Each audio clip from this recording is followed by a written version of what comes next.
Good morning students. बेटा आज हम चैप्टर का अगला टॉपिक शुरू करेंगे। मैंने आपका शुरू किया था halo alkanes and halo arenes chapter और बीच में आपको रूल्स एक्सप्लेन किए how to do the nomenclature. UPSC nomenclature हम कैसे करेंगे उसके रूल्स दिए, उसके प्रैक्टिस क्वेश्चंस भी आपको दिए। आज हम चैप्टर का अगला पार्ट शुरू करेंगे क्लासिफिकेशन। हम लोग क्लासिफिकेशन करते हैं या क्लासीफाई करते हैं halo alkanes and halo arenes को कौन कौन सी कैटेगरीज के बेसिस पर। देखिए पहले तो हम सिर्फ सिंपली कि उसमें कितने हेलोजन एटम लगे हैं उसके बेसिस पर उसको क्लासीफाई करते हैं। और दूसरा क्लासिफिकेशन इंक्लूड होता है हमारा कि कार्बन जो लगा है उस कंपाउंड में वो कौन सा हाइब्रिडाइजेशन रखता है। कार्बन के 3 हाइब्रिडाइजेशन पॉसिबल होते हैं, sp3, sp2 एंड sp। ये मैं आपको लास्ट ईयर एक्सप्लेन कर चुकी हूँ। कार्बन 4 बॉन्ड्स बनाता है और कार्बन में जो पॉसिबिलिटीज होती हैं वो sp, sp2 और sp3 हाइब्रिडाइजेशन की होती है। इसीलिए पहला जो हमारा क्लासिफिकेशन का पॉइंट है on the basis of the number of halogen atoms. Halogen atom अगर एक है तो मोनो हेलोजन डेरिवेटिव होगा, अगर हेलोजन के एटम 2 हैं तो डाई हेलोजन डेरिवेटिव होगा, और अगर हेलोजन के एटम 3 हैं तो ट्राई हेलोजन डेरिवेटिव होगा, और अगर उससे ज़्यादा हैं तो हम क्या कहते हैं पॉली हेलोजन डेरिवेटिव हम वर्ड यूज़ करते हैं। अब यहाँ पर हम डिस्टिंक्शन ऐसा कुछ नहीं करेंगे।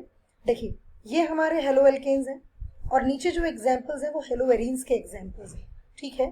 तो हम उसी हिसाब से दोनों को एक जैसा ही क्लासीफाई करेंगे। मोनो हेलोजन में एक हमारे पास हेलोजन है, डाई में 2 हेलोजन एटम्स लगे हैं हाइड्रोजन को रिमूव करके, और ट्राई में 3 हेलोजन के एटम्स लगे हैं 3 हाइड्रोजन एटम्स को रिमूव करके रिप्लेस करके। तो this is about the one type of classification which is based on number of halogen atoms. Second type classification is this: compounds containing sp3 carbon and halogen bond, CX bond वो कह रहा है ना, तो X क्या हो सकता है हमारा कोई भी हेलोजन। ऐसा कोई ज़रूरी नहीं है कि आपका जो हेलोजन हो वो एक पर्टिकुलर हो, नहीं कुछ भी हो सकता है। It may be fluorine, it may be chlorine, it may be bromine और इट मे बी आयोडीन। तो हमें CX बॉन्ड देखना है। CX बॉन्ड अगर हमारा कार्बन ने जो 4 बॉन्ड बनाए हैं अगर वो चारों सिंगल बॉन्ड है तो कार्बन जो होगा वो sp3 हाइब्रिडाइज्ड होगा। तो उसको हम कैसे क्लासीफाई करेंगे, C। एल्काइल हेलाइड्स और हेलो एल्केन्स RX लिया है। जब हमारा जो कार्बन है, जिस कार्बन से हमारा हेलोजन अटैच है, अगर वो सैचुरेटेड है, सारे सिंगल बॉन्ड्स बना रहा है, तो that is sp3CX compound, sp3CX compound है। अब देखिए यहाँ पर एक हेलोजन लगा है, यहाँ पर ये चेन है, नॉर्मल चेन आप इसको कह सकते हैं, R' का मतलब यही है। यहाँ पर R', R', तो ये सेकेंडरी कार्बन हो गया, और यहाँ पर तीनों ही हाइड्रोजन को रिप्लेस कर ग्रुप लगा दिया, कार्बन लगा दिया, तो this is your tertiary hydrocarbon या टर्शरी हेलो एल्केन आप इसको कह सकते हैं। तो पहला क्लासिफिकेशन तो हमारा हुआ कि हमारा कार्बन कौन सा हाइब्रिडाइजेशन रखता है। sp3 हाइब्रिडाइजेशन के केस में हमारे पास 3 पॉसिबिलिटीज पॉसिबल हैं। पहली पॉसिबिलिटी प्राइमरी कार्बन की, दूसरी पॉसिबिलिटी सेकेंडरी, और तीसरी पॉसिबिलिटी हमारे टर्शरी कार्बन की। इसी में हम अब थोड़ा सा चेंज करेंगे। अब ये जो एल्काइल हेलाइड जो वर्ड हमने यूज किया है ये हम यूज करते हैं हेलो एल्केन के लिए, ठीक है। अब अगर हमारा जो कार्बन sp3 हाइब्रिडाइज्ड है उसके जस्ट एडजेसेंट वाला कार्बन डबल बॉन्डेड हो तो हम क्या वर्ड यूज करेंगे। आप पहले ये समझने की कोशिश कीजिए। ये कार्बन है जिससे मेरा हेलोजन लगा है, ये कार्बन है जिससे मेरा हेलोजन लगा है, उसके जस्ट एडजेसेंट वाला कार्बन अगर डबल बॉन्डेड हो, एलाइलिक ग्रुप जो होता है हमारा कार्बन कार्बन डबल बॉन्ड का, उसके बारे में हमने बात की है। तो दूसरा क्लासिफिकेशन हम sp3 हाइब्रिडाइजेशन में कहते हैं एलाइलिक हेलाइड्स। तो ये आपको दोनों तरह के एलाइलिक हेलाइड्स मैंने दिखा दिए हैं, एलिफेटिक भी और एरोमेटिक भी। थर्ड आता है बेंजाइलिक हेलाइड्स। बेंजाइलिक हेलाइड का मतलब क्या है, यू कैन सी, देखिए बेंजीन ग्रुप के साथ लगा है मेरा sp3 हाइब्रिडाइज्ड कार्बन जिसे हम टोलीन कहते हैं। यहाँ पर अगर मैं एक हाइड्रोजन लगा दूं, X को रिमूव करके, तो टोलीन बन जाएगा। तो this is about the benzylic halides, जहां पर हमारी बेंजीन रिंग लगी, ठीक है। सो पहला क्लासिफिकेशन हमने किया नंबर ऑफ हेलोजन एटम्स के बेसिस पर। दूसरा क्लासिफिकेशन हमने किया कि कार्बन और एक्स मतलब कार्बन हेलोजन बॉन्ड जो है वो कार्बन जो है वो sp3 हाइब्रिडाइज्ड है। अब हम दूसरा क्लासिफिकेशन कर रहे हैं जहां पर हमारा कार्बन जो है वो sp2 हाइब्रिडाइज्ड है। sp2 हाइब्रिडाइज का मतलब होता है कि कार्बन तीन तरफ से जुड़ा हुआ है, मतलब कोई ना कोई एक बॉन्ड जो है वो डबल बॉन्ड है, sp2 hybridization. Now you can see पहला क्लासिफिकेशन है विनाइलिक हैलाइड का। विनाइलिक हैलाइड जो विनाइल ग्रुप होता है, क्या होता है vinyl group? This is the vinyl group. Carbon वही कार्बन है, एक्स लगा है, डबल बॉन्डेड कार्बन है और दूसरा कार्बन जुड़ा हुआ है। Same case with the benzene ring, जो कार्बन डबल बॉन्डेड है उसके साथ मेरा हेलोजन ग्रुप लगा है, तो that is vinylic halide. Then aryl halide. Aryl halide का मतलब है डायरेक्टली अटैच्ड होगा बेंजीन रिंग से। आप देख सकते हैं यहाँ पर डायरेक्टली अटैच है और यहाँ पर ये एक्स्ट्रा ग्रुप लगा हुआ है मिथाइल, लेकिन जो आपका हेलोजन है that is directly attached with the benzene ring. So this is the aryl halide and this is the vinylic halides. Nomenclature के रूल्स मैं आपसे डिस्कस कर चुकी हूँ। आपकी लाइव क्लास में मैं एक बार फिर से नॉमेनक्लेचर आपके साथ डिस्कस करूंगी।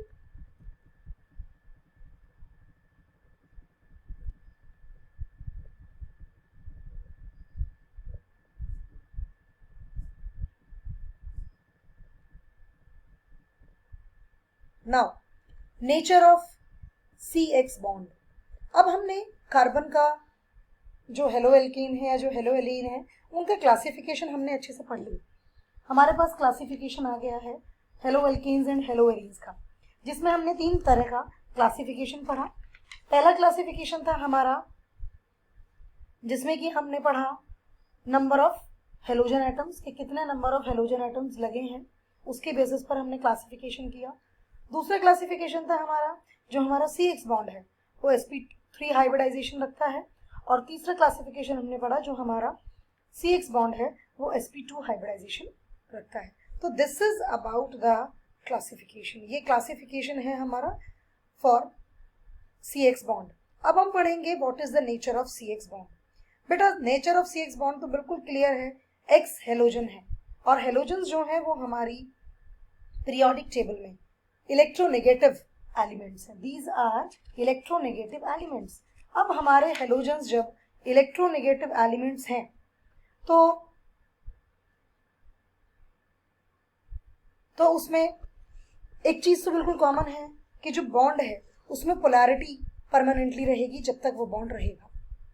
जब तक वो बॉन्ड रहेगा तब तक उसमें पोलैरिटी कंटिन्यूएशन में बनी रहेगी, क्योंकि हमारा जो शेयर्ड पेयर ऑफ इलेक्ट्रॉन है कार्बन और एक्स के बीच में, हेलोजन के बीच में, वो हेलोजन अपनी तरफ अट्रैक्ट करेगा क्योंकि हेलोजन जो है वो ज्यादा इलेक्ट्रोनेगेटिव है in comparison to carbon.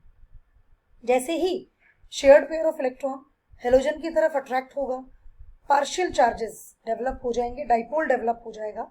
Partial positive charge is achieved by carbon and negative charge जो है वो हेलोजन के पास होगा, and this leads to a number of properties. बहुत सारी प्रॉपर्टीज को ये डायरेक्ट करता है CX बॉन्ड, ठीक है।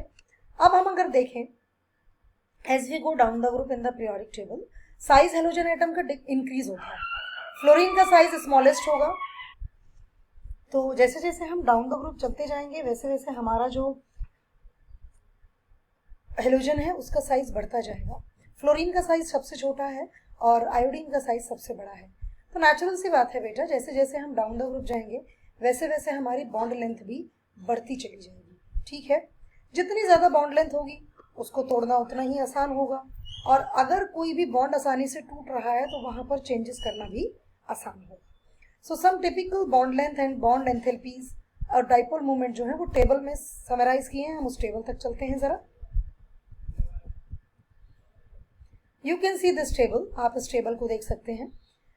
बॉन्ड लेंथ 139, क्लोरीन के साथ 178, ब्रोमीन के साथ 193 एंड आयोडीन के साथ है 214। CX बॉन्ड एंथैल्पी जैसे जैसे डाउन द ग्रुप जाएंगे वैसे वैसे डिक्रीज होगी because bond length is increasing और bond length will be and bond length एक दूसरे के इनवर्सली प्रोपोर्शन है, एंड डाइपोल मोमेंट भी डाउन द ग्रुप जाने पर कम हो रहा है, पहले बढ़ा है थोड़ा सा फिर कम हो रहा है। क्यों हो रहा है? फ्लोरीन बहुत ज्यादा इलेक्ट्रोनेगेटिव है, तो फ्लोरीन में अपना इंटरनल रिपल्शन भी बहुत ज्यादा हो जाता है, इसीलिए फ्लोरीन का डाइपोल मोमेंट थोड़ा कम है इन कंपैरिजन टू क्लोरीन, क्योंकि क्लोरीन में इतना ज्यादा रिपल्शन न्यू इलेक्ट्रॉन के लिए नहीं होता। तो दिस इज अबाउट द